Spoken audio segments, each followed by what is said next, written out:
Olá, boa tarde. Comemora-se hoje o Dia do Médico de Família. O médico de família é considerado por muitos como uma pedra basilar do Serviço Nacional de Saúde. Sem médicos de família não haveria provavelmente a vigilância da saúde, não havia prevenção da doença e também não haveria diagnóstico precoce da doença. É isso que nós vamos discutir hoje. Vamos falar sobre o papel do médico de família e a sua importância nos cuidados de saúde da população, das pessoas e das famílias. Para início desta sessão, vamos ouvir uma comunicação da Ministra da Saúde, Dra. Marta Temido, que foi convidada para participar neste debate, mas que à última da hora alegou outros motivos de agenda para não estar presente. Boa tarde a todas e a todos. É com muito gosto que me encontro entre vós, ainda que de forma virtual, para assinalar o Dia Mundial do Médico de Família. Quero, por isso, agradecer à Associação Portuguesa de Medicina Geral e Familiar o convite para este evento e saudar a criação deste espaço de partilha e debate sobre a profissão. Hoje, Dia Mundial do Médico de Família, temos a oportunidade de assinalar a importância destes especialistas nos sistemas de saúde e o papel central que, pela proximidade e pela abrangência, assumem nas nossas vidas. O médico de família é um dos rostos em que os portugueses confiam. É o médico que os acompanha ao longo de toda a vida. Na porta de entrada do Sistema Público de Saúde, os médicos de família garantem uma resposta assistencial eficiente e de qualidade, numa ótica de promoção da saúde e prevenção da doença. Assim, têm sido determinantes para os ganhos em saúde de que hoje tanto nos orgulhamos enquanto país. Esta efeméride constitui, por isso, também uma oportunidade para expressar o meu agradecimento a todos os médicos de família. São, desde sempre, garante da qualidade da prestação de cuidados no Serviço Nacional de Saúde e, nos últimos 2 anos, deram um contributo determinante na resposta à pandemia. Por isso, em nome do Ministério da Saúde, muito obrigada a todos os médicos de família. É por reconhecer o papel crucial que têm e deverão continuar a ter que temos reforçado o número de especialistas de Medicina Geral e Familiar no Serviço Nacional de Saúde. A 30 de abril passado, tínhamos mais 734 médicos especialistas de Medicina Geral e Familiar do que em dezembro de 2015, o que representava um crescimento superior a 14%. E esta é uma política de crescimento que nunca deixámos de prosseguir. Sabemos bem que a aposentação de um número significativo de médicos de família e o aumento do número de inscritos nos colocam desafios acrescidos, mas continuamos empenhados em melhorar a cobertura dos cuidados de saúde primários com mais e melhores respostas. O 23º Governo Constitucional está comprometido com a criação de pontos com vista à melhoria das condições de trabalho e das condições remuneratórias dos seus profissionais, nomeadamente dos médicos de família. Desta forma, prosseguindo a aposta na melhoria dos cuidados de saúde primários, designadamente através das reformas e investimentos inscritos no Plano de Recuperação e Resiliência, seremos capazes de responder aos importantes desafios que temos pela frente, associados à evolução das necessidades em saúde e ao aumento das exigências e expectativas da população.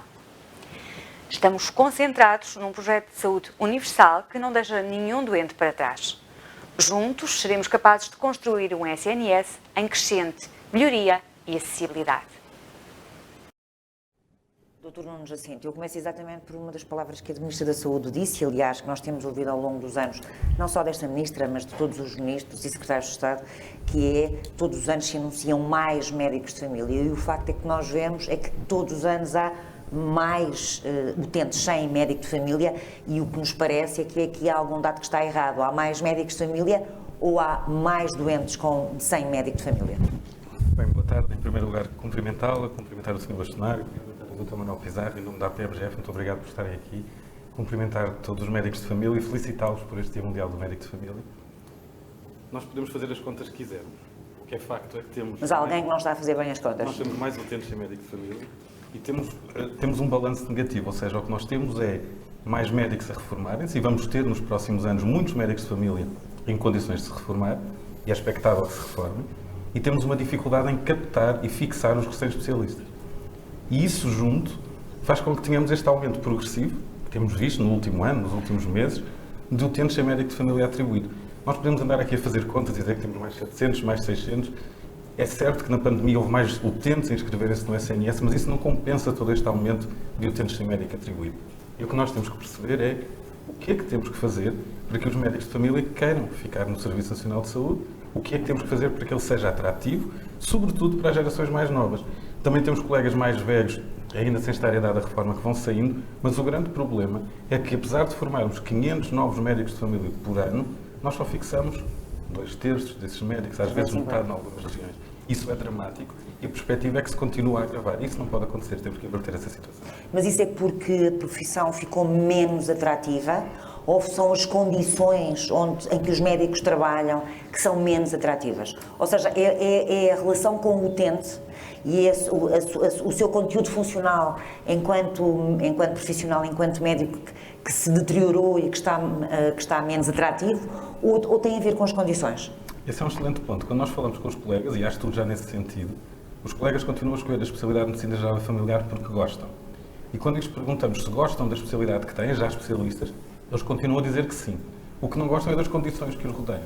Não gostam da falta de valorização, não gostam da falta de reconhecimento, não gostam da falta de carreira, não gostam das condições remuneratórias, da falta de infraestruturas, de maus sistemas de informação, da falta de equipamentos. E, portanto, nós continuamos a ter médicos que querem ser médicos de família. Nós dizemos isto muitas vezes. Deixem-nos ser médicos de família por inteiro. Passámos isso na pandemia, continuamos a ter isso agora. E, portanto, não há aqui um descrédito da medicina geral familiar, muito pelo contrário. O que há é uma cada vez maior ausência de condições para fazermos bem o nosso trabalho. Dr. José Miguel Guimarães, eu ainda ontem lia um comunicado que enviou para as redações a propósito do dia que se comemora hoje e que falava de novo, já falou várias vezes, aliás a região de Lisboa e Val do Tejo é muito falada nesta questão dos médicos de família, porque é de facto onde há mais necessidade e mais urgência de médicos de família. Fala naquele número de que todos os anos saem 500 médicos de família, da especialidade, acabam a especialidade 500, mas apenas 350 entram nos concursos e estas condições que o Dr. Nuno Jacinto falava são a única razão que leva aos médicos, quer dizer, porque se escolhem medicina geral e familiar, também sabem de antemão quais são as condições que vão encontrar. Sim. Ou porque há outras fontes para onde podem escolher? Deixe-me dar-lhe aqui duas notas que são importantes. A primeira, obviamente, na pessoa do Nuno Jacinto, cumprimentar todos os médicos de família, dar-lhes os parabéns neste dia especial, que é um dia que a ONC, em boa altura, resolveu tornar o Dia Mundial do Médico de Família e, como bastonário da Ordem dos Médicos, expressar-lhes aqui a gratidão pelo trabalho extraordinário que fizeram durante a pandemia, antes da pandemia e depois da pandemia. Fazem, de facto, um trabalho notável e são absolutamente essenciais para o funcionamento do Serviço Nacional de Saúde. Aliás, constitui a Medicina Geral e Familiar a pedra base do funcionamento do nosso sistema de saúde. Relativamente à questão que está a colocar, Dulce, eu ia um bocadinho mais longe, que é assim, o nosso Serviço Nacional de Saúde é de facto um serviço público de excelência.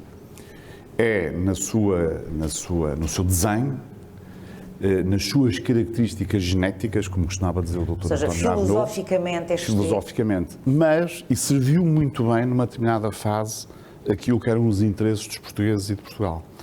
Ora, o nosso Serviço Nacional de Saúde, em termos globais, continua a funcionar mais ou menos da mesma forma, não em termos médicos, porque felizmente os médicos adaptam-se rapidamente à realidade, aos novos tratamentos, etc. Mas a forma como as unidades de saúde têm ou não têm autonomia, como são feitas as contratações, como se valoriza o trabalho das pessoas, etc, etc, nós estamos a funcionar como há 42 anos atrás. Se isto fosse uma empresa privada, já tinha ido à falência. E há alterações geracionais. Ou seja, a geração já lá vamos. Dos últimos 10 anos não se satisfaz da mesma forma que as satisfações exatamente. anteriores. E eu ia depois a esse aspecto, que é, de facto, depois as pessoas são diferentes. No tempo em que eu era jovem, médico, isto aplica-se aos médicos hospitalares e aos médicos de família, é igual. E o Dr. Manuel Pizarro era médico, nós nem sequer nos passava pela cabeça sair do país, nós queríamos ficar a trabalhar no sítio onde estávamos, era assim. Os jovens já não é exatamente igual. Ou seja, os jovens têm uma visão global da saúde e daquilo que está a acontecer no mundo, através das redes sociais, através da comunicação digital de uma forma global. São os jovens das viagens low cost, do inglês, quer dizer, não há nenhum jovem que não fale inglês como português, no nosso tempo não era assim, agora é assim.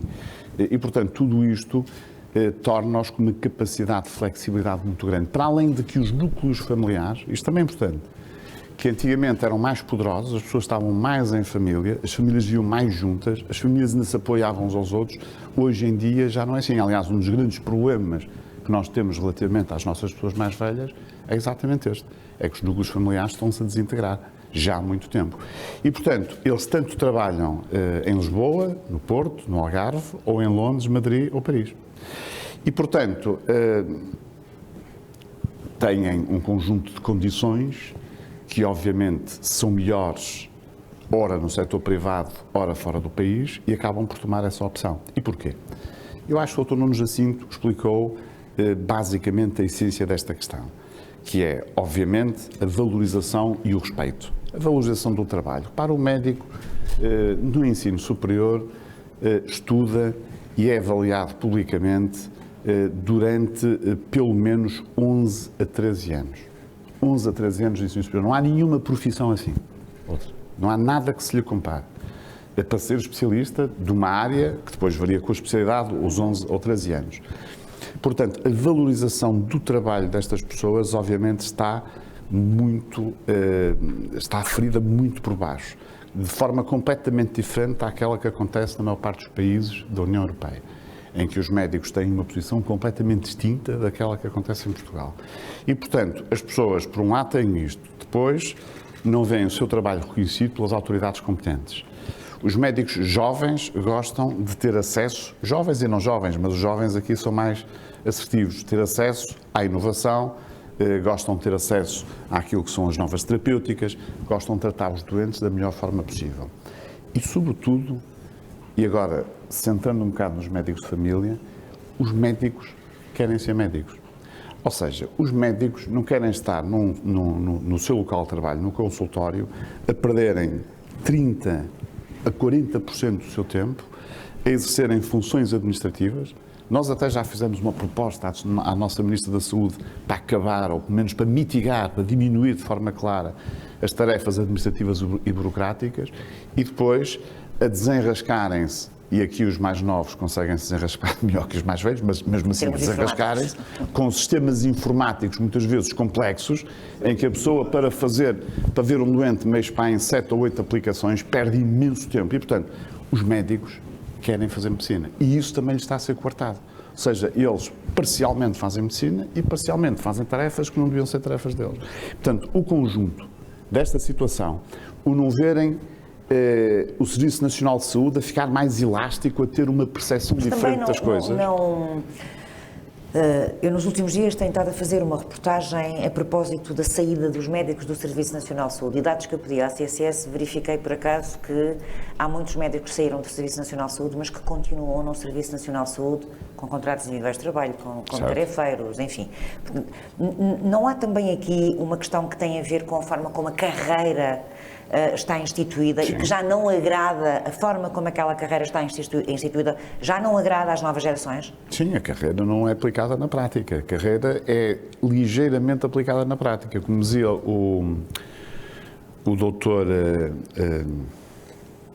agora esqueci-me o nome dele, o doutor João Seabra, a carreira médica seria uma das ferramentas essenciais para captar os médicos para o Serviço Nacional de Saúde, até porque os médicos gostam de trabalhar no Serviço Nacional de Saúde porque trabalham em equipa, trabalham em serviços integrados.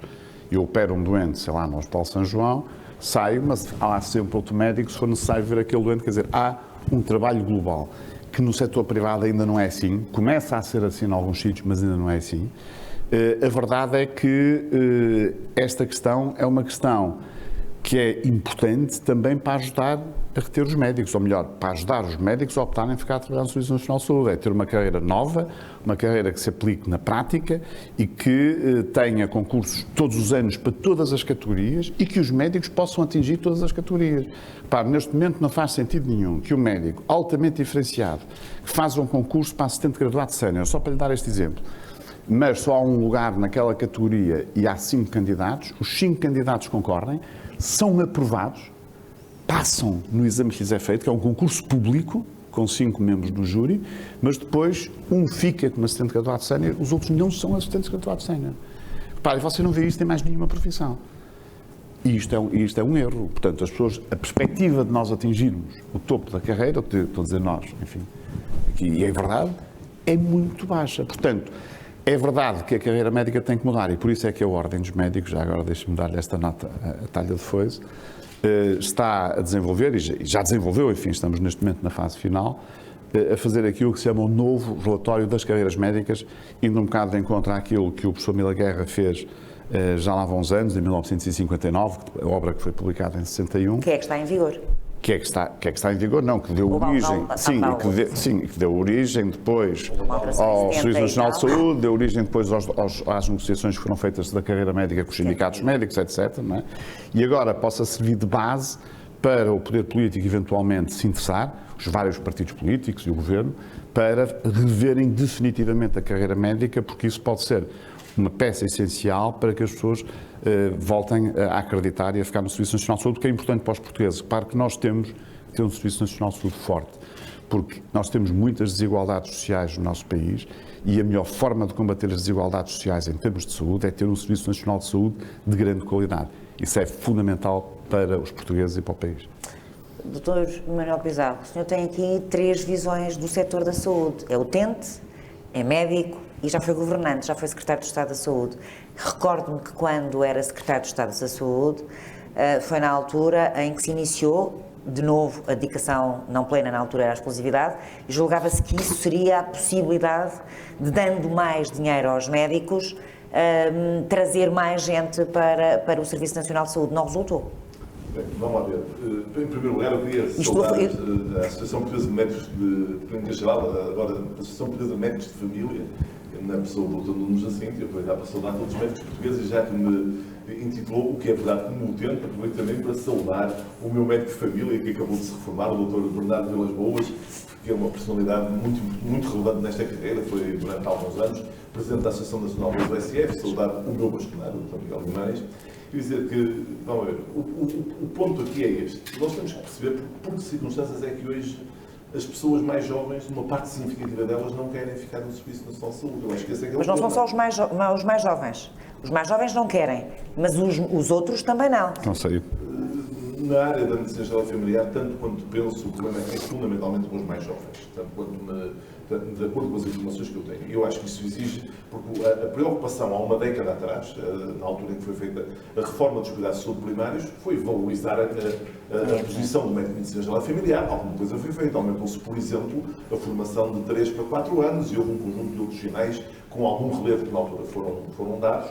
Houve todo o fenómeno da criação das unidades de saúde familiar, tipo A, e depois as tipo B, já com uma parte da remuneração associada ao desempenho. Eu não posso deixar ficar surpreso que tantos anos depois ainda é exatamente o mesmo modelo que está em vigor, com os mesmos indicadores e tudo. Portanto, enfim, isso para mim é uma surpresa. E houve um aumento muito significativo do número de médicos em formação na medicina geral e familiar. Quando eu falo muito significativo, hoje são 5 vezes mais de 5 vezes mais do que era normal até 2006, 2007. Portanto, estamos a falar de uma modificação muito grande. Hoje o grande problema é porque é que essas pessoas depois não são atraídas. Eu acho que um dos problemas que é incontornável é este. É que a reforma dos cuidados de saúde primários foi sempre uma tensão entre a ideia da autonomia contratualizada das unidades e o famoso comando e controle burocrático. E há que reconhecer que o comando e controle burocrático ganhou. Isto, o Dr. Miguel Guimarães só poupou nas palavras, porque eu acho que isto não está igual ao que era, isto está pior do que era. Então, o mecanismo de contratação burocrático ultrapassou todos os níveis. Esta ideia nós tínhamos em Portugal uma enorme diferença, por exemplo, entre o sistema público de saúde, que manifestamente tem sucesso, e tem sucesso na comparação internacional, e, por exemplo, o sistema de ensino, onde nós evoluímos muito, mas não nos conseguimos comparar em termos internacionais como nos comparamos da saúde. Pois eu não sei a quem correu a ideia de copiar para o sistema de saúde o sistema de contratação dos médicos, que tantos problemas têm causado à contratação dos professores. Porque esta ideia dos concursos nacionais, e que depois as pessoas vão de se adaptar, tem um resultado, mas é que este resultado há 5 ou 6 ou 7 anos que é assim, é que não se adaptam.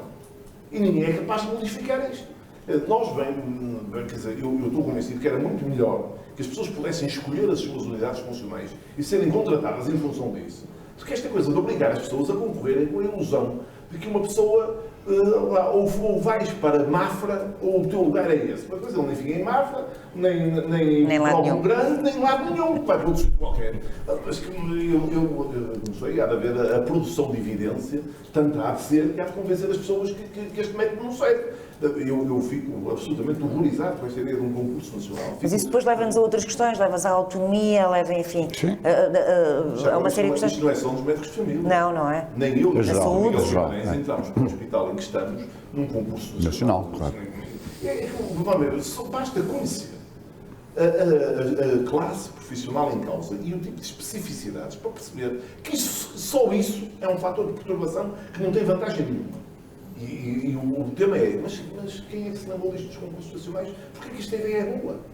É que também não se encontra o pai da criança, não sei se está a ver, a gente bem procura, mas quer dizer, não se consegue arranjar. E depois há um tema que também é ficas com esta missão, incontornável, há um tema que também é incontornável, que é o tema das condições remuneratórias. Quer dizer, vamos ver, Claro. se oferece hoje como é que um jovem na região norte, manifestamente, produzem-se mais médicos de família do que na região de Lisboa e Valtejo, onde há uma maior carência. Mas como é que um jovem há de vir de lá do norte para aqui, um jovem médico, com o salário que lhe pagam, ele aluga a casa, paga as Aluga um despesas quarto. básicas e não pode vir. Ou um quarto, sim. Alugam um quarto. Mas esta é uma realidade. Mas eu também digo, mas quem é que ainda não se apercebeu disto? Quer dizer, qual é a dúvida, não é? Quer dizer, Mas isto no seu tempo também já funcionava um pouquinho. Os ordenados nessa altura também eram muito baixos. Ganhava-se mais. as diferenças Ganhava-se mais? Sim. E eu, quando era interno, Proporcionalmente. ganhava mais do que ganho hoje como especialista. Objetivamente. Portanto, imagine a diferença que A é. boa questão é saber se nós podemos decretar aqui hoje que a Troika ainda não saiu do SNS. Mas essa que é a questão. Porque eu suspeito que isso é pelo menos em parte verdade. Foi nessa altura que se gerou esta ideia dos concursos nacionais, mais a ideia de acabar com os USFs poderem recrutar diretamente os seus profissionais, tudo em nome de uma coisa Mais a hora extraordinária paga que seja acoplada ao Um vencimento. quarto, exatamente. Exatamente, coisa que não existia desde 1979 e por alguma razão havia de ser. Porque se percebia que, sendo imperfeito o sistema de remuneração dos médicos, o sistema de remuneração das horas extraordinárias permitia uma compensação que fazia com que, na soma de tudo, as pessoas aceitassem ficar trabalhar no sistema, e foi assim que tudo isto foi funcionando. E até podemos dizer, esse sistema não era ideal. Bem, mas para ser trocado, tinha que ser trocado por um sistema que fosse melhor. Trocar esse sistema por um sistema que conduz à degradação da remuneratória das pessoas, evidentemente que vai conduzir a que as pessoas procuram uma alternativa. Acresce o facto de que hoje essas alternativas são mais evidentes, não porque haja mais medicina privada, mas porque ela está organizada de forma mais profissionalizada do que estava anteriormente. Anteriormente, a medicina privada, quando eu e o Miguel Guimarães éramos jovens médicos, era uma medicina de consultório que não recrutava pessoas. Hoje é uma medicina de grupos económicos que recruta pessoas. Agora, a culpa não é Que recruta, que tem uma boa organização, que tem inovação. E que remunera melhor, que remunera um pouco melhor. E tem regras que são diferentes. Não é inovação? Depois acrescem isto os chamados irritantes. Os irritantes, dos quais talvez o maior seja o irritante dos sistemas informáticos, por exemplo, com que as pessoas se confrontam todos os dias, quer dizer, que é uma chatice. Outra coisa que é incompreensível que ao fim de anos e anos e anos não se consigam arranjar soluções tecnológicas melhores, que funcionem melhor. Quer dizer, eu acho que há uma enorme inércia, mas a base dessa inércia, na minha maneira de ver, é a vitória do sistema burocrático de comando e controle sobre uma ideia generosa que funcionou e que ainda é o que faz com que isto se aguente, que é a ideia da autonomia contratualizada das unidades, que era uma grande diferença. Doutor Miguel Guimarães, ia dizer qualquer coisa? Não, ia acrescentar ao que estava a dizer o Manel a questão das novas formas de gestão. Portanto, algumas das regras da gestão privada, quando são aplicadas no SNS, o SNS pode ter muito mais facilidade em conseguir captar as pessoas. E tem um bocado a ver com isto, com a autonomia, com a contratação, tem a ver com essas coisas todas. Por facto de conseguir contratar os internos antes deles acabarem o internato. Por exemplo, há jovens especialistas que se formam, sei lá, em Porto Alegre, se tiverem a possibilidade de fazer logo um contrato e não entrarem no tal concurso nacional, ficam em Porto Alegre. Se entrarem no concurso nacional, às tantas, vêm parar a Lisboa e ficam em Lisboa, mas um de Lisboa escolhe a vaga de Porto Alegre, mas depois não fica lá porque não quer ir para lá e vai para a privada. Quer dizer, todas estas coisas que acontecem na medicina geral e familiar, acontecem na medicina hospitalar, são questões que já deviam ter levado o Governo a pensar seriamente que estes concursos nacionais não servem para nada, que é fundamental as várias unidades de saúde, os ACES, os hospitais, terem autonomia dentro daquilo que tem que ser um orçamento, mas um orçamento que seja real, que não seja um suborçamento, para poderem gerir de facto aquilo que são as necessidades da população que servem, que é para que isto funcione melhor. Eu vou-lhe dar um exemplo concreto. Na pandemia, em que os hospitais acabaram por ter autonomia à força, não é? A Ministra acabou por dar autonomia à força aos hospitais começaram a avançar, os hospitais conseguiram gerir as coisas. Por exemplo, o nosso hospital, contratou alguns enfermeiros, contratou uns médicos, o Santo António é a mesma coisa, o Santa Maria, etc. Portanto, as pessoas conseguiram fazer coisas que não conseguem fazer de outra maneira. Isto é, se estão à espera de concursos nacionais para resolverem problemas, não conseguem. Portanto, este modelo de gestão mais diferenciado, mais de acordo com uma flexibilidade de gestão de facto maior, que possa ser aplicado no SNS, no fundo aplicar regras daquilo que é normalmente o setor privado, o SNS, é fundamental, está a acontecer em toda a Europa e é a maneira de nós modernizarmos o SNS para tentarmos captar as pessoas para dentro do SNS, que é fundamental, senão não conseguimos. Essa é uma questão. Outra questão é resolver o problema de 1,3 milhões de pessoas que não têm médico de família e também podemos falar nisso. Ainda bem que eu ia fazer outra pergunta, mas agora, acha que isto se pode resolver, por exemplo, há pouco ali o Dr. Pizarro falava nas USFs, com o modelo C previsto na lei, mas que nunca avançou? Pode ser uma solução. Pode até ser uma forma de incentivar, de motivar os novos médicos a ficarem nos cuidados primários? Eu não sei se será com o modelo C que está previsto desde 2007, será exatamente esse modelo, mas vem um bocadinho nesta linha da questão da autonomia. Se der autonomia às pessoas para se organizarem, fazerem uma proposta de prestação de cuidados, de um grupo de médicos, enfermeiros, secretários clínicos, o que for, o que eles quiserem ali juntar, e se isso realmente responder à necessidade daquela população, e se for aprovado localmente, se for aprovado pelo ACES, se for aprovado pelas ARS, por que não? Só que isso não é possível hoje em dia. Esta autonomia, esta flexibilização não existe. Quando nós falamos dos colegas que acabam a especialidade no Porto, se nós tivermos alguém que acaba a especialidade no Porto e até não se importa de vir a Lisboa 1 ou 2 dias por semana, como é que isto se agiliza? Como é que isto se faz? Claro. Como é que se consegue? Não se consegue. Poder pode, desde que seja como tarefeiro, não pode é ser contratado. Mas aí como tarefeiro as condições também são diferentes. E se calhar também não agrada a todos os colegas ser tarefeiro. E não é isso que se pretende. Nós quando nos formamos enquanto médicos de família não queremos ser tarefeiros a seguir, não queremos ir fazer consulta à peça, não queremos ir fazer subs, SAPs e por aí fora. Não quer dizer que não o façamos, eventualmente em alguma altura, mas o nosso centro de atividade não é esse. Não foi por isso que nós escolhemos Medicina Geral e Familiar. Esta rigidez não pode continuar a existir, não faz sentido que continue a existir, porque lá está, sobretudo nestas gerações mais novas, esta capacidade de nos adaptarmos e de irmos para outro sítio qualquer e tendo em conta a oferta que também começa a existir, não é? Nós se olharmos para o privado, nós podemos ir trabalhar 7 horas, 12, 13, 15, agora só trabalho de manhã, depois trabalho à tarde, ou faço noite, seja lá o que for, nós no público não conseguimos ter isto. E não conseguimos essa ter é outra questão que eu gostava de colocar. Mesmo em termos de horários, é tudo muito fechado. Quer dizer, os cuidados primários dos centros de saúde estão abertos entre as 8 da manhã, 9 da manhã e as 4, 5, 6 da tarde. Porquê que não hão de estar abertos até à meia-noite? Ou até às 11? Essa aí já é outra questão. Nós temos muitos centros de saúde e muitas unidades que abrem das 8 da manhã às 8 da noite. A questão é qual é a situação que deve ser atendida em cuidados de saúde primários das 8 da noite às 8 da manhã. O que é que precisa de ser atendido nos cuidados de saúde primários a essa hora? Uma consulta programada? Um atendimento permanente ou não? Mas qual é a situação? Não estamos a falar de uma urgência nem de uma emergência. Não, claro. Essas situações estão para o hospital. Qual é a situação aguda de cuidados de saúde primários que tenha que ser atendida às 3 da manhã? É difícil ter este conceito. Pode haver uma ou outra situação pontual, mas isso justifica ter estes serviços abertos. Não é isso que sobrecarrega as urgências, por exemplo. Não é essa a questão. Portanto, o que se tem dito nos últimos tempos, e sobretudo agora com a questão da Covid, é que muitos utentes vão parar às urgências, muitas pessoas enchem as urgências porque estão constipados, porque estão com febre, porque têm o nariz entupido e porque não têm lugar ou não têm porta aberta nos cuidados primários. Acha que não é por isso? Não, esse é um erro de raciocínio muito frequente. Não é porque não tenham lugar nos cuidados de saúde primários. Não tem porta aberta. Nós o que vemos muitas vezes é que até as nossas vagas de atendimento de consulta aguda não foram utilizadas na sua totalidade. E há utentes que recorreram diretamente à urgência. Depois podemos discutir os motivos é uma questão porque cultural. Isto acontece.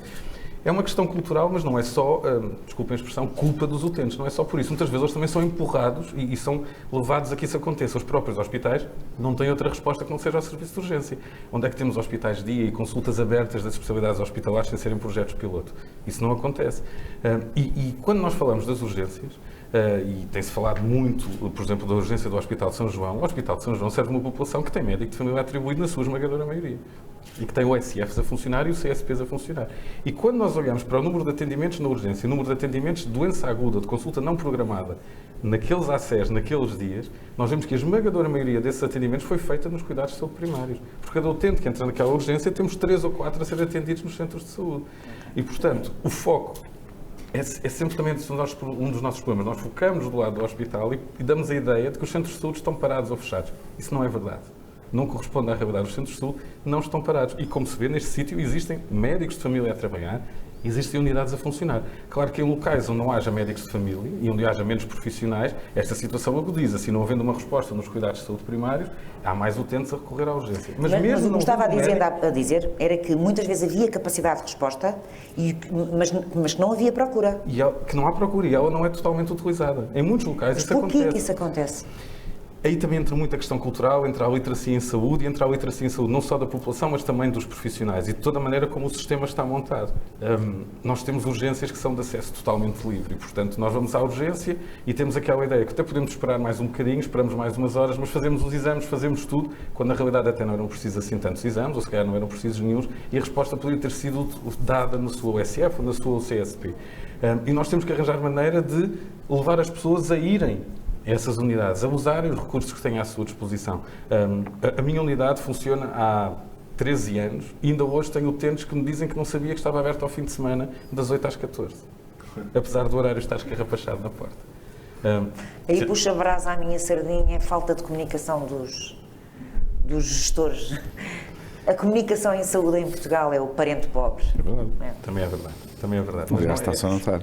Nós temos dificuldade em comunicar o que fazemos, mas muitas vezes também acabamos por pegar nos pontos errados. Lá está, quando falamos desta questão das urgências, ao tentarmos imputar a responsabilidade única e exclusivamente a falhas dos cuidados de saúde primários, é um viés de raciocínio muito complicado e não vamos conseguir resolver os verdadeiros problemas que estão na gênese de tudo isso. Porque nós podemos aumentar enormemente a oferta dos cuidados de saúde primários, e eu garanto que os utentes vão continuar a ir parar à urgência se mais nada for feito. Então, eu agora fazia uma pergunta aos três. Até isto, eu já sabia, acho eu que já sabia isto, mas fiquei com certeza depois de vos ouvir.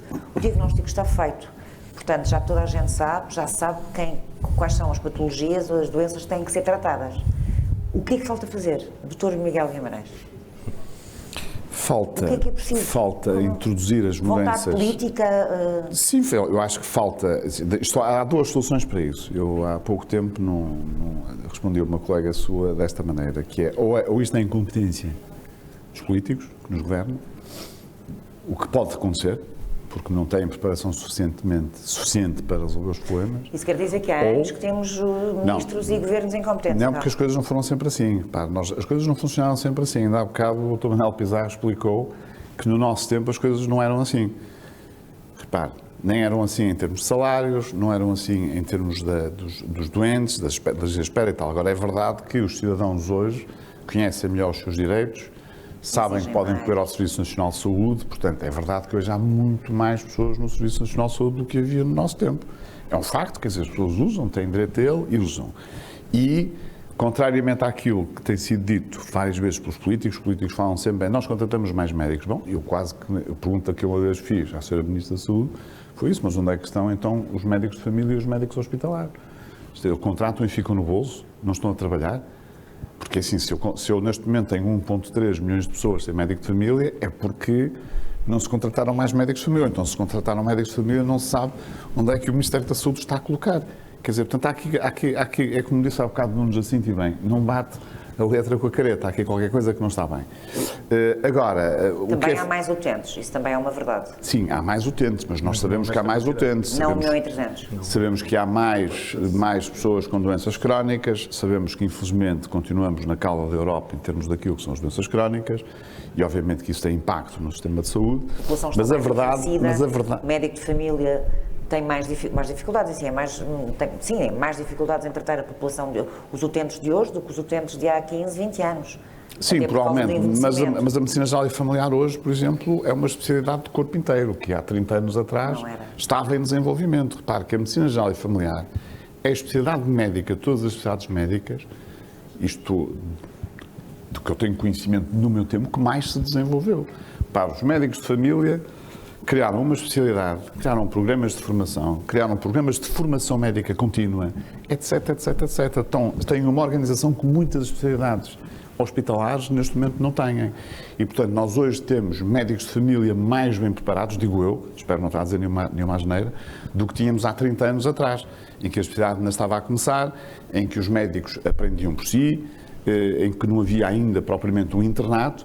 Não quer dizer que esses médicos não fossem bons médicos, eram bons médicos, mas não tinham a organização que hoje existe e não faziam aquela que era a sua função, porque a especialidade estava a ser criada. Agora, repare, neste momento, o que é que acontece? Você tem uma situação objetiva para resolver.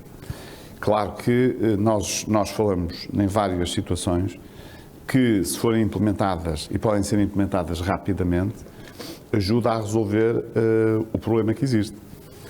Mas nós não podemos, de um momento para o outro, apenas com algumas destas medidas, ou seja, mudar um bocado aquilo que é o novo modelo de gestão do SNS, com autonomia, com contratações diretas, aquelas coisas todas que o Dr. Manuel Pizarro há bocado falou, e muito bem.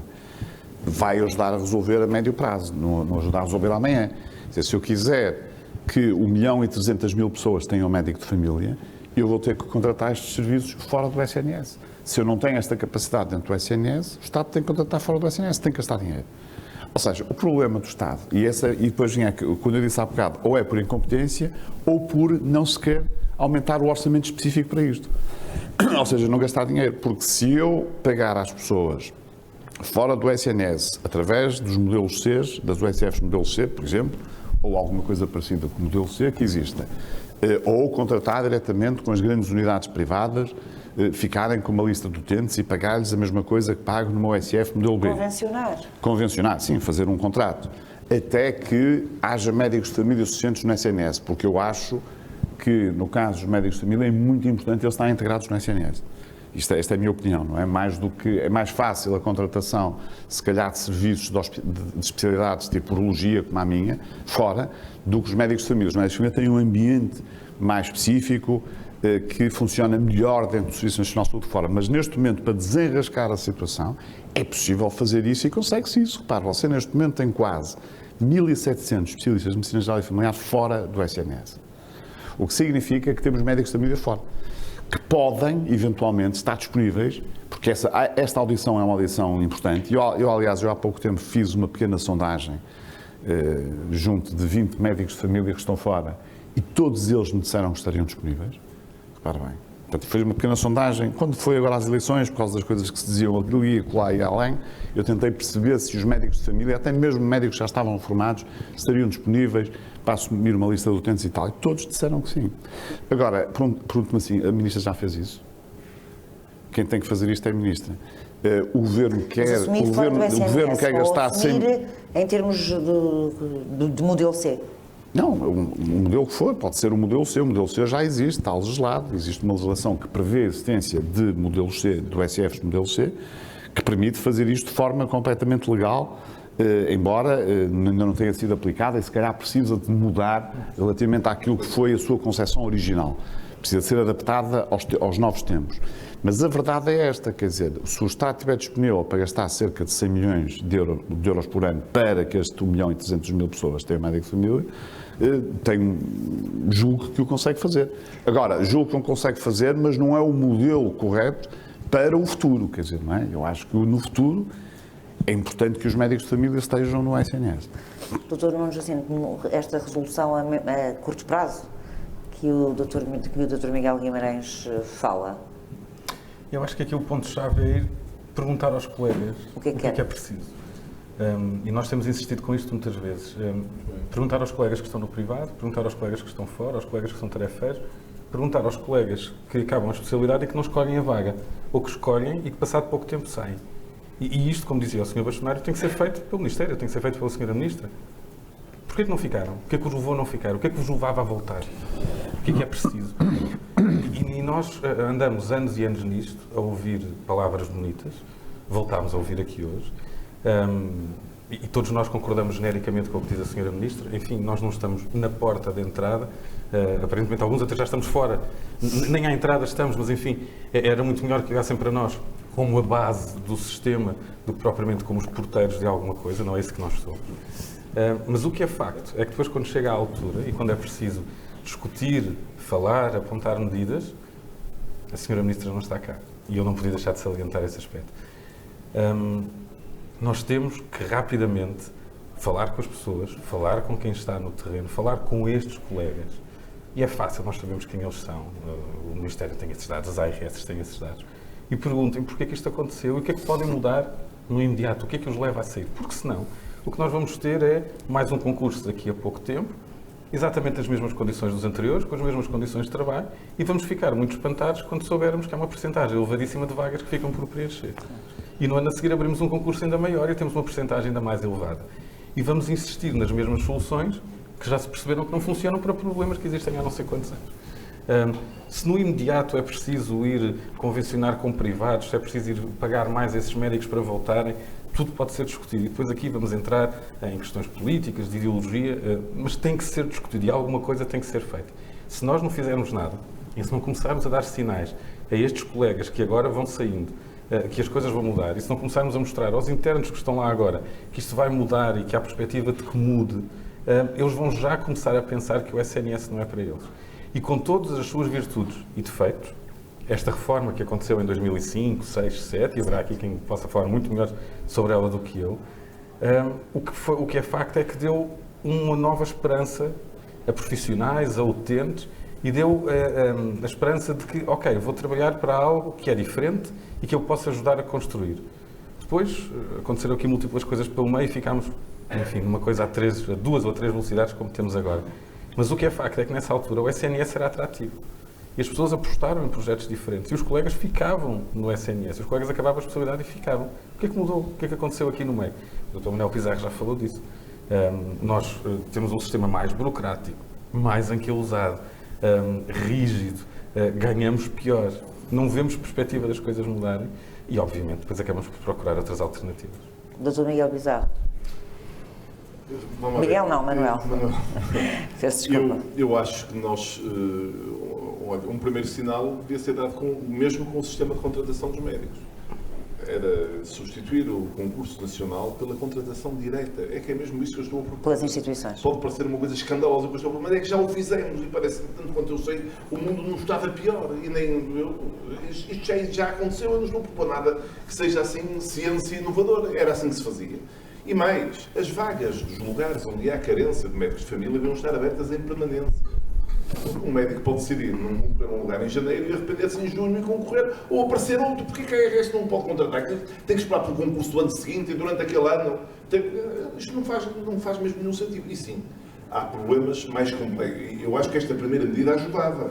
E ajudava a comatar um problema que é um risco muito sério nos próximos 2 ou 3 anos, onde há muitos médicos de família que atingem a idade em que se pode reformar, plausivelmente muitos deles falam, e onde o risco é especialmente aumentado. Se nós só continuarmos com a capacidade de atrair 2/3 em cada ano, nós vamos perder em números absolutos, talvez 300, 400, 500 médicos de família nos próximos 3 anos, por este efeito do aumento das reformas e da diminuição da adesão. Eu admito que isso exija medidas especiais e talvez fosse uma ocasião mesmo para experimentar as OSFs modelo C, que não têm que ser diabolizadas, quer dizer, e podiam ser experimentadas, há que as regulamentar, há que ver. Do meu ponto de vista, elas deviam ser organizadas em concursos para zonas onde houvesse carências por períodos temporários, de 3, 4 ou 5 anos, e podiam permitir atrair, por exemplo, colegas que, entretanto, se reformaram e, porventura, enfim, na expectativa de que podiam organizar a sua própria equipa, estariam disponíveis para trabalhar mais 3 ou 4 ou 5 anos. Talvez isso pudesse acontecer e que se podiam agrupar com colegas de outras gerações. Enfim, acho que tínhamos que ver como é que o modelo funcionava, mas não há nenhum problema, eu não encontro nenhum óbice maior em relação ao modelo C. Também é preciso olhando para o aspecto remuneratório, também é preciso acabar com as imposições burocráticas que impedem uma OSF modelo A de passar a um modelo B. Porque essa é outra coisa que é muito difícil de explicar. Porque é muito difícil explicar que depois de uma unidade funcional atingir uma determinada maturidade, que seja por uma razão burocrática, que ela não pode evoluir em vez de ser por burocrática, aqui a burocrática chama-se orçamental, vocês estão a ver. Em vez de ser por um motivo, eu também já devo dizer em complemento, que é para não agradar a todos, que também é preciso olhar para aquelas que já tiveram condições para ser modelo B e já deixaram de ter, porque também há casos assim, e também pela mesma razão burocrática, também ninguém mexe nisso. Portanto, eu acho que tudo isto precisava de uma maior genica, quer dizer, não basta proclamar os cuidados primários como a base do Serviço Nacional de Saúde. É preciso dar-lhes a mesma relevância política que a proclama como a base do sistema do Serviço Nacional de Saúde. Eu gostava de passar para a assistência, porque eu acho que era importante. Diga. E os indicadores? E há, entre os interlocutores, há muitos outros que são essenciais, apesar de tudo, é um sistema que tem muita gente. E eu pergunto, os diretores executivos dos ACEs não ficam perturbados com o facto de haver uma porcentagem significativa dos internos que se foram embora? Os orientadores de formação não são ouvidos neste processo todo. Os orientadores de formação são um exército. Nos cuidados primários haverá, não sei, para haver 500 internos em cada ano, há de haver 1000 ou 1500 orientadores de formação. Era muito importante ouvir a opinião dessas pessoas, porque essas pessoas conhecem profundamente, depois de ser orientador de formação do interno durante 4 anos, estabelece-se uma relação, nós todos, os que aqui estamos, que somos médicos, já fomos internos e já fomos orientadores de formação. Isso estabelece uma relação profunda entre as pessoas, uma relação profissional, mas que se torna uma relação afetiva. Eu ainda hoje trato com especial deferência quem foi meu orientador de formação, claro. como é absolutamente evidente. Eu acho que essas pessoas tinham que ser mobilizadas para esta causa de perceber quais são as condições. Podem ser os motivadores dos...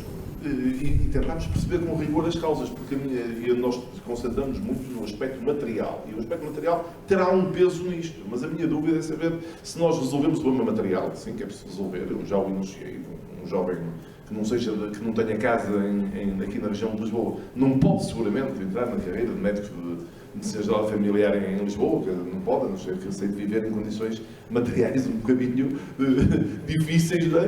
A verdade é que eu não sei se isso é a única razão. Não é preciso procurar as outras motivações. Eu acho que é preciso envolver todo o sistema nisto.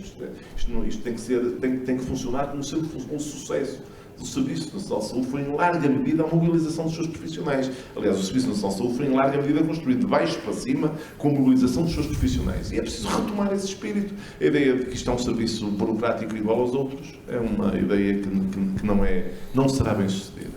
Obrigada. Tal como eu dizia, eu gostava muito de passar aqui este debate para a assistência. Não sei se quererão fazer alguma pergunta, não a mim, mas a estes 3 senhores. Espero que sim. Um microfone? Não? Então está aqui. Posso emprestar o meu? Tem mesmo que ser. Isto é mesmo democracia popular.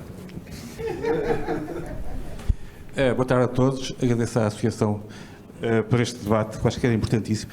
É pena que a Sra. Ministra tenha faltado para nos dar respostas às questões que são levantadas. E estamos numa situação bastante dramática em termos de futuro de assistência aos doentes. Pelas minhas contas, se é verdade que fosse reformar 1000 médicos, são 2 milhões de utentes que eu sei médico. E não vão entrar. Uma interna que eu tive escreveu uma carta a explicar porque é que saía. Não ia ficar no SNS. Porque elas estão serviços mal organizados, mal trabalho em equipa, mal remunerado, e no dia que eu fiz o exame do internato, tive 3 convites de unidades privadas bem organizadas para me contratarem. E o pessoal optou por ficar de fora. E um médico que esteja a trabalhar à percentagem por consulta de unidade privada, para ver o mesmo número de consultas que eu faço em modelo B, ela ganha 10 mil euros por mês. Portanto, está melhor remunerada. E em relação à remuneração, antigamente havia o regime, desde a União Beleza, ficou o regime das 42 horas com exclusividade, que era um regime relativamente bem pago. Depois cortaram com esse regime, ficaram 35 horas simples, que era muito mal pago. Em 2012, na altura da crise, houve uma reforma e passou para 40 horas, mas sem exclusividade. Continua a ser muito mal pago, é um bocadinho melhor pago que os 35, mas, por outro lado, também retirou tempo para as pessoas terem atividades complementares. Depois veio o modelo B. O modelo B que foi feito por um grupo de profissionais muito empenhados, mas que eles depois ocuparam os lugares e assim a torneira fechou. E assim como tinha acontecido com o regime regulatório experimental, que foi um pré-modelo do ESF que apareceu em 2000, houve 100 candidaturas, só os primeiros 20 é que vingaram, os outros ficaram todas. E agora, o modelo B, nos 2 anos, ao princípio, em 2, 3 anos estava sem modelo B, agora, em 10 anos, talvez. Portanto, quem está agora não sabe o que vai acontecer daqui a 10 anos, se vai haver modelo B ou não, vai estar mal pago, com muita pressão. E há outro problema, que é a controlização. O debate que assistimos e acho que o Bastonário devia assistir ver o debate, os médicos passavam a ser instrumentos da administração que diz que quer que eu faça aquilo, que faça aquilo, que faça aquilo. A minha atividade como médico em relação com o doente desaparece. Estamos a desviar aquilo que é o foco. Temos que fazer comissões de risco, comissões disto, comissões daquilo. O papel não é esse. E iremos o tempo todo nisso. O modelo B foi mal acompanhado e acho que não está a ser aquilo que devia ter sido. E por isso ajudou também a fechar. Neste momento, a única solução para os doentes terem médico é, sabemos que há 40% de pessoas que têm seguros de saúde, que os utilizam. Somos um país pobre, não faz sentido, temos um sistema duplicado, temos que ter um sistema em complementariedade. Ou seja, permitir que os utentes que prefiram escolham um médico de família privado e deixem o seu lugar no SNS para quem não tem. Mas por isso é preciso, sobretudo, não é que o Estado pague, é que o Estado dê instrumentos. Ou seja, que o médico no sistema privado possa passar exames complementares comparticipados para o SNS, como o médico no SNS, e possa passar baixas aos seus utentes. Se pode passar baixas aos utentes da ADSE, é porque não pode passar aos outros.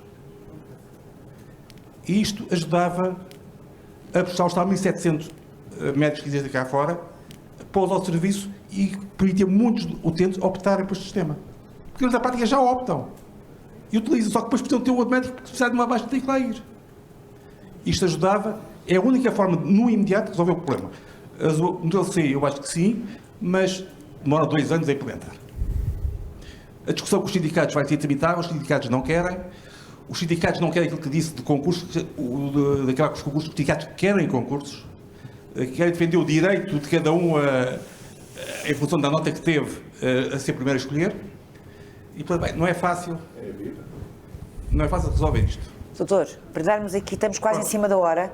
Eu vi ali 2 colegas suas a abanar a cabeça. 2 colegas seus. E o nariz. Hã? Sr. Paulo Barbeiro, muito obrigada. Mas ouve, mas tens aqui o meu. Eu chego-me aí, tens aqui o meu. O doutor Manuel tem uma voz gutural, tem ali uma voz. Voz profunda. Eu creio que se calhar estamos a precisar todos de discutir eventualmente este 1.300.000 ou 2 milhões de utentes sem médico de família não têm todos a mesma prioridade. E se calhar em saúde e para os cuidados de saúde primários temos que criar alguns critérios de priorização, não é a atribuição de médico, porque não sei se esta questão que o Dr. Alvim disse que era nós passarmos os exames ou os médicos privados poderem passar esse exame, eu acho que os doentes nem sequer precisam que nós passemos nada, precisavam era de ter uma porta para poderem resolver aqueles problemas que neste momento só são resolvidos no Serviço Nacional de Saúde ou entrar as políticas, a saúde em todas as políticas, se a Segurança Social pensasse nesta questão, todos os ministérios pensassem, se calhar nós não teríamos tanto trabalho burocrático e não havia esta necessidade de muitos utentes que estão a utilizar serviços privados que viessem pedir-nos as burocracias a nós. Mas esta população, não é só os médicos que mudaram, mesmo a população, sobretudo aqui em Lisboa e Val do Tejo, são muitos migrantes externos que precisam de uma resposta de saúde de qualidade e eventualmente estão cá há um ano ou não precisam de médico de família. Quem precisa de médico de família são as pessoas que se fixam num sítio e garantir que têm cuidados de proximidade. E estas questões que se calhar temos todos que nos sentar e discutir em conjunto, quem conhece o terreno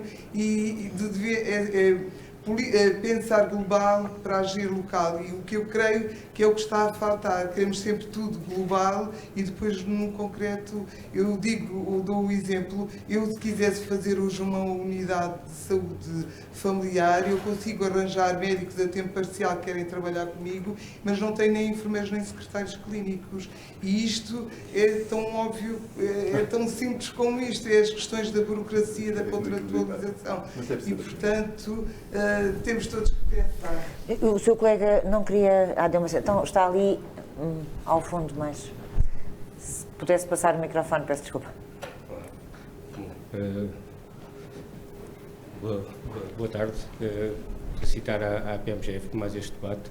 Eu sou André Pescaia, sou presidente da USF-AN, da Associação Nacional do USF, portanto tenho este viés. E é claro que acho que podemos realmente pensar em outros modelos, mas há um modelo que tem dado provas, que é o modelo B, não é? E tem dado provas a vários níveis. Os USFs modelo B, comparado com os outros modelos, é claro que realmente tem todos tem outros recursos, tem outro enquadramento, mas leva menos pessoas para a urgência, gasta menos com MCDTs, gasta menos com medicamentos, tem uns rácios superiores às outras USFs, aos outros modelos, ao USF-A e aos CSPs, mas se transformássemos o país todo, só com as unidades que cá estão, que já existem, os CSPs e os USAs, se as transformássemos todas em B, era mais quase 1 milhão de utentes com médico de família, e não era só com médico de família, era com a equipa de saúde familiar. Os médicos de família existem no mercado, o modelo B é atrativo, conseguimos atrair os profissionais novamente para o SNS, é só abrir as portas, é deixar de haver cotas. Os enfermeiros existem no mercado, exportamos milhares de enfermeiros lá para fora. Também eles estão no mercado, é só contratá-los. E os secretários clínicos, neste momento, é fácil também, há disponíveis, é preciso contratá-los. E, portanto, em vez de estarmos a inventar outros modelos, outras coisas, há um modelo que deu provas, que levou a que Portugal tenha dos internamentos evitáveis mais baixos da Europa, naquelas patologias que são sensíveis aos cuidados de saúde primários, ou seja, tem provas dadas, sólidas, e é um modelo que funciona, e portanto é esse que temos que apostar. Se vamos começar a divergir o dinheiro para outras soluções, nunca mais vai apostar na generalização das USFs do modelo B. Obrigada, Dr. André. Vamos ver, nós não podemos estar de acordo em tudo, senão isto não é um debate. Eu também acho já se viu que não estão de acordo em tudo. Eu acho que seria uma asneira a ideia de transferir o tema das pessoas sem médico de família para uma qualquer contratação com grupos privados. Isso, quanto mais não seja, porque o efeito que teria a prazo era mesmo estabilizar a situação dos que quiseram sair do SNS para fora do SNS. Não tenho dúvida nenhuma. Isto é, se nós ainda pusermos dinheiro, em vez de pormos o dinheiro do Estado a resolver o problema dos utentes sem médico de família, terem médico de família, pormos o dinheiro do Estado a remunerar os grupos privados para os utentes sem médico de família irem para lá, vamos eternizar o mesmo problema, nunca mais se vai resolver. E, portanto, eu acho que o que é preciso é remunerar dentro do Estado. E até há muitas soluções alternativas. A minha solução, o SF modelo C, era uma solução transitória, de pequena dimensão, que acho que podia ajudar. Mas há outra solução, por exemplo, carteiras adicionais oferecidas às USFs. Eu não há nenhuma boa razão para que não se ofereça às USFs a possibilidade de terem carteiras adicionais que sejam uma USF que tem 12 mil utentes, porque é que os médicos, os profissionais não vão ser médicos, não são só médicos. O comentário do André Pesqueia é muito por tudo, são equipas de saúde. Porque é que não vão ser remunerados para atenderem durante um período transitório mais 1.000, ou mais 1.500, ou mais 2.000, ou mais 3.000 doentes. Os profissionais vão ter que trabalhar mais. São remunerados para trabalhar mais, também trabalham mais quando fazem horas extraordinárias. Mas eu tenho quando se fala da atratividade do setor privado, a atratividade remuneratória do setor privado não é trabalhar 35 horas por semana, não pensem. Acho que não sei se tem essa ilusão, é trabalhar muitíssimo. É trabalhar muitíssimo mais que isso. Não tenho... Nós também não trabalhamos só 35 horas. Eu sei muito bem, mas estava a dizer, e portanto, provavelmente, por exemplo, a contratação de carteiras adicionais era uma possibilidade para alargar desde logo o atendimento a uns larguíssimas dezenas de milhares de pessoas. O que não é aceitável é a solução de não fazer nada e de desistir do objetivo de que cada português tenha uma equipa de saúde familiar. E também devo dizer que o tema pode haver escassez de médicos, escassez relativa, porque há menos médicos interessados, mas isto não explica a lentidão da contratação de outros profissionais. Porque eu também imagino, eu não sou médico de medicina geral familiar, mas imagino que hoje a atividade do médico de medicina geral familiar é muitíssimo mais complexa e muitíssimo mais exigente do que era anteriormente, e não apenas pelas razões burocráticas. Porque é evidente que as alterações demográficas das pessoas, da população conduzem a que a medicina seja mais difícil. E num país, por exemplo, num país que tem 40% de pessoas com excesso de peso e 1 em cada 9 adultos são diabéticos, a escassez de nutricionistas nos centros de saúde há de ser seguramente um drama, e uma das coisas que insatisfaz as pessoas, porque nós precisamos de outras tecnologias, precisamos de gente que sabe fazer outras coisas com outra profundidade. Num país que tem os problemas que tem, ao nível da saúde mental, da prevalência da saúde mental, e ainda agravados pela pandemia, a escassez de psicólogos, e essa só tem uma motivação, é não terem sido contratados, não é? Não para aí uns concursos para 40 psicólogos e 40 nutricionistas que foram abertos em 2018 e ainda não foi ninguém colocado passado este tempo todo. Quer dizer, uma vez mais por causa do sistema chamado inferno burocrático, que são concursos aos quais concorreram, num dos casos, 1000 pessoas e noutros 2000, e pelos vistos a lei diz que todos os que passarem da primeira fase da avaliação curricular é obrigatório entrevistá-los a todos. Portanto, imagina, quer dizer, isto é mesmo de quem quer arranjar uma coisa kafkiana, quer dizer, que não tem solução mais, mas entrevistar 2000 pessoas para contratar 40 é evidente que conduz à impossibilidade do concurso acabar em tempo útil, além de que ainda tem outro efeito, é que pelo menos os membros do júri deixam de ver doentes lá no sítio onde estão colocados durante. Eu imagino quanto tempo é que demora a entrevistar 1000 pessoas. É uma coisa que eu nem consigo imaginar, não me ocorreria essa ideia nem num pesadelo. Portanto, eu acho que nós agora voltamos à minha origem. Há duas maneiras de conduzir isto: ou autonomia contratualizada com regras, ou o sistema de comando e controle do Estado burocrático. Provisoriamente é esse que está a vencer. Eu ainda tenho esperança de que o sistema da reforma dos cuidados primários recupere. Dr. Nuno. Eu queria só chamar a atenção para um ponto que é, temos de ter um bocadinho de cuidado com estas soluções que às vezes nos parecem universais, porque a realidade local, e no nosso país temos muitas realidades diferentes, Porto é diferente de Lisboa, o Algarve é diferente de Coimbra, Coimbra é diferente de... Esta questão das carteiras adicionais, das USFs passarem todas a modelo B e automaticamente passarmos a ter mais utentes atendidos, pode funcionar bem, por exemplo, em LVT. O utente não é visto aqui, é visto ali ao lado e não tem problema nenhum. Dando um exemplo da minha realidade, eu chego a Reguengos e eu preciso de médicos naquela USF em Reguengos. Se a passar a modelo B, eu posso atrair mais gente para ela ser modelo B, mas não vou ter mais população abrangida, porque não há mais população para abranger. E se eu fizer uma carteira adicional com a minha USF de Évora, as pessoas não vão de Reguengos a Évora para serem atendidas. E quem fala disto fala de interior do Algarve, fala do interior norte, fala das Beiras, fala de todas essas zonas. As realidades são diferentes. E, portanto, eu tenho muita dificuldade em aceitar soluções chapa 5 que sejam universais para toda a gente. Eu acho que acaba por haver espaço para tudo. Nós podemos ter locais onde a passagem a modelo B iria resolver muitas das situações, e a passagem tem que ser, obviamente, muito mais célere. Nem é só a questão do tempo que demora após ter o parecer técnico aprovado, é o que demora até termos o parecer técnico, aquela grelha assustadora que existe e que é quase inatingível e que é praticamente feita para ser inatingível, limita muito todo este processo. As carteiras adicionais podem funcionar, o modelo C pode funcionar, eventualmente em alguns sítios o convencionar com alguma entidade privada também pode ter essa vantagem, mas nós temos é que adaptar à realidade daquele sítio e temos novamente que ter essa flexibilidade. Era isto que dizia o Dr. Manuel Pizarro, esta questão do comando e controle tem forçosamente que acabar. E se naquele local é a solução A que funciona melhor, depois que seja. Se depois 100 km mais acima é a solução B, que seja a B. Dr. Miguel. Olha, Dulce, é assim, eu depois de ouvir isto tudo, não posso estar mais de acordo com aquilo que disse o Dr. Manuel Pizarro há bocado. A teoria de Max Weber, que é a teoria da burocracia, continua a imperar no país. E enquanto nós tivermos como modelo de gestão do SNS, o modelo que existe atualmente, nós não saímos do sítio. Nós discutimos e tal, porque eu, ao bocado, ouvi com muita atenção do Dr. André Pescaia, que é um homem que, aliás, está muito ligado a estas coisas, a vários níveis. Concorda, não é? Nós já sabemos. Mas a verdade, não, repare bem, é tão simples quanto isto, quer dizer, e quais são as soluções que têm sido apontadas? Agora temos 1.300.000. Nós sabemos que o distrito de Bragança vai ficar sem muitos médicos de família. Aquela população não vai ter médico de família. O que é que está a ser feito no Ministério da Saúde para que aquela população tenha médico de família? Estas questões têm que ser colocadas assim. Não pode ser mais ou menos. Não pode ser, nós aliás não falamos dos indicadores, por exemplo, das OSFs no modelo B. Daria uma outra sessão. Discutir aquilo que são os indicadores que são utilizados. São corretos aqueles indicadores? Já não estão ultrapassadíssimos? Quer dizer, nós temos que ter esta discussão a sério, entre pares, e apresentar de facto soluções. Agora, a ordem dos médicos vai apresentando algumas soluções. Por exemplo, concursos nacionais. Os concursos têm que ser institucionais.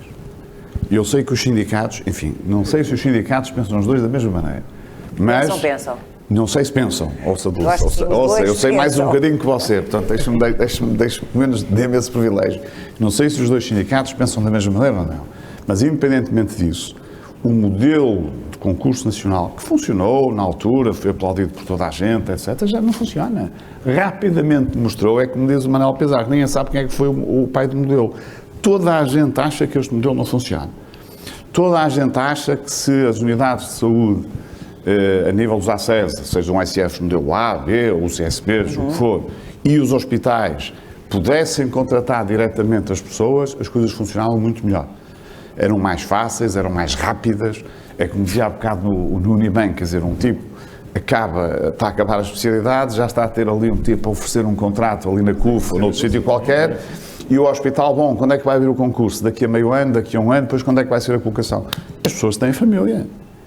Quer dizer, e querem dar expansão à sua vida. Portanto, na prática, eu acho que nós temos que pensar isto de facto de forma diferente, e acho que aquilo que o Manuel diz é fundamental, isto é, nós temos que ter uma gestão diferente do sistema de saúde. Claro que temos que pagar melhores salários às pessoas. Isso é absolutamente essencial, isso é crucial. Há bocado estávamos a falar se ganhamos mais hoje ou se ganhávamos mais há 10 anos atrás. Ganhávamos mais há 10 anos atrás. Isto é inacreditável. As pessoas nem acreditam nisto. Quer dizer, como é que é possível? Veja lá o que é que aconteceu ao nível de vida, veja lá o que é que vale €1 hoje. €1 hoje já não vale quase nada.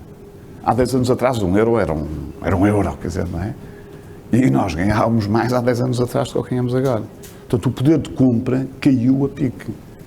E, portanto, isto tem que ser resolvido. Isto é, ou Portugal valoriza o trabalho das pessoas, ou Portugal não valoriza o trabalho das pessoas.